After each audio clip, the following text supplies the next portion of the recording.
नमस्कार दोस्तों, मैं कैलाश जाट, सूचना सहायक CMH ऑफिस राजसमंद। आज आपके सामने फिर से एक नया वीडियो लेकर हाजिर हूँ। आज की वीडियो में मैं आपको बताने वाला हूँ राज हेल्थ पोर्टल पर किस तरह से अपनी IPR अपने को भरनी है। ये सारा कार्य आपको करना है और वो भी करना है 31 मई 2023 से पहले। तो आप भी अगर राज हेल्थ पोर्टल पर अभी तक अपनी IPR नहीं भरी है, चाहे आपकी IPR नील है या आपके पास कोई संपत्ति है, ये सारी चीजें जो आपने राजकाज पे भरी थी उसको आपको राज हेल्थ पर भी भरना है। जो राजकाज पे आपने 1 जनवरी से 31 जनवरी के बीच में भरा था, जिसने नहीं भरा था उसकी डेट और बढ़ी थी, 1 मार्च से 31 मार्च बढ़ी थी, फिर और बढ़ी थी 1 अप्रैल से 15 अप्रैल तक, लेकिन वो डेट अब बंद हो चुकी है। आपको राजकाज पर आप IPR नहीं भर सकते हैं। लेकिन अगर आपने भरा या नहीं भरा उस पर अलग से भरना ही पड़ेगा। 1 जुलाई को वापस ओपन होगा उसमें ऑप्शन, तब आपको प्रॉपर्टी रिटर्न राजकाज पर भरना है। आज मैं आपको बताने वाला हूं राज हेल्थ पर जो आपको प्रॉपर्टी रिटर्न भरना है वो कैसे भरना है। राज हेल्थ पर आपको ID, पासवर्ड और कैप्चा डाल के लॉगिन कर लेना है। पहले क्या होता था, राज हेल्थ पे अपन ID पासवर्ड डालते थे, भूल जाते थे तो क्या होता था, DDO से रीसेट करवा लेते थे। लेकिन अब आपको ऑप्शन मिल चुका है फॉरगेट पासवर्ड का। आपको एक चीज मैंने बताई थी, अपना वीडियो भी मैंने बता रखा किस तरह से फॉरगेट पासवर्ड करते हैं। उसके अंदर मैंने आपको बताया था जब भी आप यहाँ पे लॉगिन करें तो 3 टाइम से ज्यादा ट्राई नहीं करें, क्योंकि 3 बार अगर आपने ट्राई कर लिया है तो आपकी ID ब्लॉक हो जाएगी और अनब्लॉक करने का ऑप्शन DDO के पास है, या फिर आप 60 मिनट बाद ऑटोमेटिक अनब्लॉक हो जाती है। ये सारी जानकारी मैंने पिछले वीडियो में दे रखी, आप देख लीजिएगा। आज मैं आपको बताने वाला हूँ किस तरह से राज हेल्थ पोर्टल पर अपन अपनी IPR ऑनलाइन कर सकते हैं। ये देखिए ID, पासवर्ड और कैप्चा डाल के लॉगिन कर लेते हैं। डायरेक्ट हमारे डैशबोर्ड पे हम आ जाएंगे जहां अपनी पूरी इंफॉर्मेशन दिखेगी जो आपने राज हेल्थ पे भरी थी। ये सभी मेडिकल डिपार्टमेंट में कार्यरत गवर्नमेंट कर्मचारियों के लिए सूचना है। ठीक है, अब यहाँ पर आपको जाना APR ऑप्शन पे और यहाँ पर आपको दिखाई दे रहा IPR। चाइल्ड डिक्लेरेशन कैसे करें इसका वीडियो मैंने पहले बता दिया, इससे पहले मैंने वो वीडियो अपलोड कर दिया, आप जरूर देख लीजिएगा। IPR में जाना है। IPR के अंदर जैसे अपन क्लिक करेंगे आपके पास एक OTP आएगा, मोबाइल पे OTP आएगा, वो OTP आपको यहाँ पे एंटर कर लेना है। ये देखिए अपने यहाँ पे अपना OTP डाल दिया और कंटिन्यू पे क्लिक कर दिया। जैसे कंटिन्यू पे क्लिक करेंगे आपके सामने ऑप्शन खुल जाएगा प्रॉपर्टी रिटर्न भरने का। यहाँ पर देखिए इनमूवेबल प्रॉपर्टी रिटर्न लिखा हुआ दिखाई दे रहा है। यहाँ पर सबसे पहले आपको चेक करनी है अपनी पर्सनल डिटेल, जो नाम आपका सही आ रहा है, पोस्ट आपकी सही आ रही है, फादर नेम में कोई गड़बड़ तो नहीं, और पोस्टिंग प्लेस आपका सही आ रहा है। अगर ये सारी चीजें आपकी सही हैं तो आप आगे बढ़ सकते हैं, और अगर आपको इसमें कोई भी गड़बड़ लगे तो आप इसको तुरंत बंद कर लीजिए, आपका काम यहाँ पे खत्म। पहले क्या करो, ये सारी चीजें सही करो। जैसे क्या हो रहा है, पोस्टिंग प्लेस अगर आपका गलत है तो पोस्टिंग प्लेस आप कैसे सही कर सकते हैं। पोस्टिंग प्लेस आप खुद ट्रांसफर ID नहीं कर सकते हैं, आपको अपने DDO को रिक्वेस्ट करनी पड़ेगी। एक फॉर्मेट B होता है, फॉर्मेट B अगर आपके पास नहीं है तो आप मुझे WhatsApp से मंगवा सकते हैं। उससे पहले आपको मेरे वीडियो को लाइक करना पड़ेगा, उस पर कमेंट करना पड़ेगा, फिर मैं आपको फॉर्मेट B दूंगा। ठीक है, तो फॉर्मेट B मैं आपको WhatsApp कर दूंगा। उस फॉर्मेट B को भर के आपको अपने DDO के माध्यम से CMHO को भिजवाना है, या आप CMHO में किसी को जानते हैं तो उसको WhatsApp के माध्यम से भेज सकते हैं। CMHO के पास ये राइट्स नहीं है, वो इसको ट्रांसफर नहीं कर सकते ID को। फॉर्मेट B को वो जोन में भेजते हैं। अब अगर कर्मचारी का ट्रांसफर एक ही जोन में हुआ है तो जोन वाले उसको तुरंत फॉर्मेट B को देखते हुए उसकी ID को ट्रांसफर कर देंगे। लेकिन अगर आपका ट्रांसफर किसी और जोन में हुआ, मतलब किसी और जोन में, जैसे जोधपुर से उदयपुर या उदयपुर से अजमेर, ये जोन है, उसमें अलग अलग जोन में ट्रांसफर हुआ, तो जोन ऑफिस के पास भी इसका राइट्स नहीं है। वो भी डायरेक्टेड में फॉर्मेट B जो आपने भेजा है फॉर्मेट B भरकर, वो जोन वाले कहाँ भेजेंगे, डायरेक्टेड में, और डायरेक्टेड से आपकी ID ट्रांसफर होगी। तो ये सारा कार्य होने के बाद अगर आपको लगे ये सारा कार्य ओके है तब अपन आगे बढ़ते हैं। यहाँ पर देखिए IPR बनेगा ऑप्शन दिखाई दे रहा है, आपको क्लियर है, 2022 लिखा हुआ दिख रहा। अब आपके पास 2 चॉइस दिखाई दे रही है, नील IPR और फिल IPR।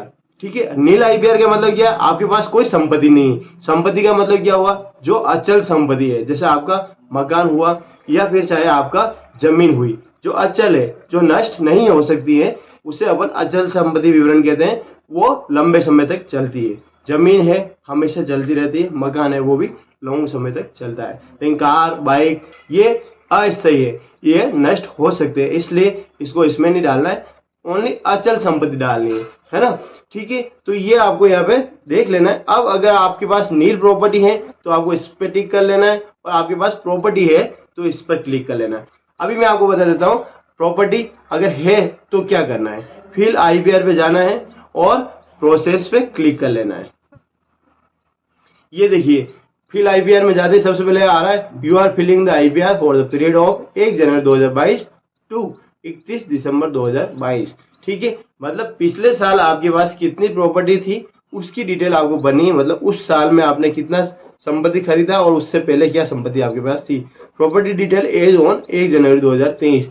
1 जनवरी 2023 से पहले मतलब 1 जनवरी को आपके पास प्रॉपर्टी है तो कितनी है, 31 दिसंबर तक जो आपने खरीदी वो सारी इसमें बनी है।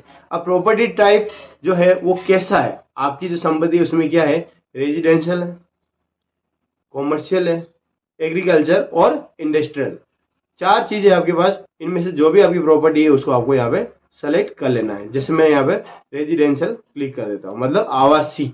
ठीक है, अब आवासीय में यहाँ पे अपन क्या कर देते हैं, अपार्टमेंट है, बिल्डिंग है या इंडिपेंडेंस हाउस है, प्लॉट है, लैंड है, जमीन है, जो भी है वो आपकी यहाँ पे आपको सेलेक्ट कर लेना है। तो मैं जैसे हाउस पे क्लिक कर देता हूँ।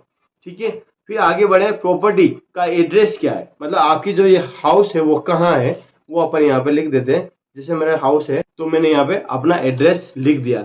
एड्रेस लिखते समय आपको एक चीज ध्यान रखनी, कभी भी कोमा या डॉट नहीं लगाना है। जैसे आप लगाओगे तो सबमिट करते समय आपको दिक्कत आ सकती है, ये राज हेल्थ में प्रॉब्लम है। ठीक है, आगे बढ़ते, कंट्री आपकी प्रॉपर्टी इंडिया में है, भारत में है तो आपको इंडिया पे टिक कर लेना है, और अगर विदेश में है तो आपको वो देश वो कंट्री सेलेक्ट कर लेनी है। स्टेट सेलेक्ट कर लेना है, डिस्ट्रिक्ट सेलेक्ट कर लेनी है, जो भी आपकी डिस्ट्रिक्ट है वो सेलेक्ट करनी है। पिन कोड आपके वहां के होने चाहिए जहां आपकी प्रॉपर्टी है। ये आपने कैसे खरीदी, सेल्फ खरीदी या आपके घर वालों के नाम पे, मिसेज के नाम पे खरीदी है, बच्चों के नाम पे खरीदी है, वो आपको यहाँ पे ध्यान रखना है। और जॉइंट पे खरीदी, 2 जनों के बीच में, मिसेज और आपके दोनों का नाम की संपत्ति है, या मदर और आपके नाम की संपत्ति, फादर और आपके नाम की संपत्ति, तो यहाँ पे जॉइंट वाला ऑप्शन सेलेक्ट कर लेना है। अभी मैं यहाँ पे जैसे सेल्फ वाला ऑप्शन सेलेक्ट कर लेता हूँ। एक्वायरिंग मेथड, इसको कैसे खरीदा, परचेज किया या पिताजी के नाम पे थी जो आपके नाम पे आई है, या आपको किसी ने गिफ्ट कर दी है। ऐसा बहुत मुश्किल होता है कि कोई प्रॉपर्टी आपको कोई जमीन गिफ्ट कर दे, लेकिन अगर आपको मिला है तो बहुत बहुत बधाई आपको, और यहाँ पे आपको गिफ्ट ऑप्शन सेलेक्ट कर लेना है। फिलहाल अपन परचेज पे क्लिक कर लेते हैं। परचेज पे जैसे गए और यहाँ पर देखो मोड ऑफ एक्वायरिंग, अब यहाँ पे ऑप्शन आ रहा है कि आपने उसको कैसे खरीदा, परचेज किया लेकिन financial support from family member, पिताजी माताजी ने आपको पैसे दिए हैं और उसकी वजह से आपने जमीन खरीदी तो ये सेलेक्ट करना है। आपने बैंक से लोन लिया है तो ये करना है, सेविंग से किया है तो ये ऑप्शन, और मल्टीपल सोर्स मतलब सभी चीजों से थोड़ा थोड़ा सबसे, थोड़ा बैंक से लोन लिया, थोड़ा सेविंग है तो ये ऑप्शन सेलेक्ट कर लेना है। ठीक है, अभी अपन सेविंग का ऑप्शन सेलेक्ट कर देते हैं। एक्वायरिंग डेट, कितनी तारीख को आपने खरीदा है, तो अपने को यहाँ पे डेट सेलेक्ट कर लेनी। 2022 में अपन ने खरीदा है तो 2022 में कब खरीदा, जैसे मैंने खरीदा है जनवरी में, जून में, तो जून का सेलेक्ट कर लिया, 1 जून को अपन ने ये संपत्ति खरीदी। कॉन्टेक्ट नंबर ये ऑप्शनल है, ये आपको डालने की जरूरत नहीं है, स्टार मार्क नहीं है, फिर भी आपको याददाश्त के लिए रखना है तो वो नंबर आप यहाँ पे डाल सकते हैं। आगे इसमें ऑप्शन आ रहा है नेम ऑफ पर्सन, ये भी आपको जरूरी नहीं है डालना, आपकी इच्छा है, आप याददाश्त के लिए रखना चाहते हैं तो आप सेव करके रख सकते हैं। आगे बढ़ते हैं, ये जिससे खरीदा एक्वायरिंग फॉर्म उसका एड्रेस क्या है, तो उसका एड्रेस भले आप लिख सकते हैं वो कहाँ रहते हैं। ठीक है, ये आपने एड्रेस लिख दिया। फिर आगे आ रहा है प्रेजेंट वैल्यू ऑफ प्रॉपर्टी, अब आपने जो संपत्ति खरीदी है उसकी आज की तारीख में क्या वैल्यू है। अब आपने खरीदी जैसे 1 लाख रुपए में, जो उसकी वो वहां की वैल्यू, भले आपने खरीदी 5 लाख में, लेकिन उसकी जो वैल्यू होती ना उसको अपन मान के चलते हैं कि उसकी वैल्यू क्या है। जो गवर्नमेंट के हिसाब से वैल्यू होती है 1 लाख की है, आपने भले 5 में खरीदी भले 20 में खरीदी, लेकिन आपको वही लिखना जिसकी आपकी रजिस्ट्री हुई। ये हो गया 1 लाख, यहाँ पे अपन 1 लाख की संपत्ति लिख दी। अगर आपने 10 लाख की खरीदी 10 लाख की लिख सकते हैं, मतलब उसकी जो वैल्यू है वो यहाँ पे आपको लिखनी है। एनुअल इनकम, अब आपको प्रॉपर्टी आपने खरीद ली उससे आपको इनकम क्या हो रही है, वो अगर आपको हो रही है तो आपको यस कर लेना है।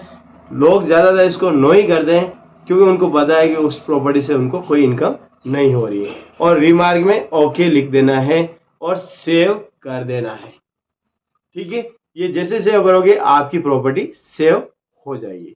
ठीक है, तो उम्मीद है आज की वीडियो में बताई गई जानकारी आपको पसंद आई होगी। मिलते हैं एक नए वीडियो के साथ, एक नई प्रॉब्लम के सॉल्यूशन के साथ। तब तक के लिए जय हिंद, जय भारत।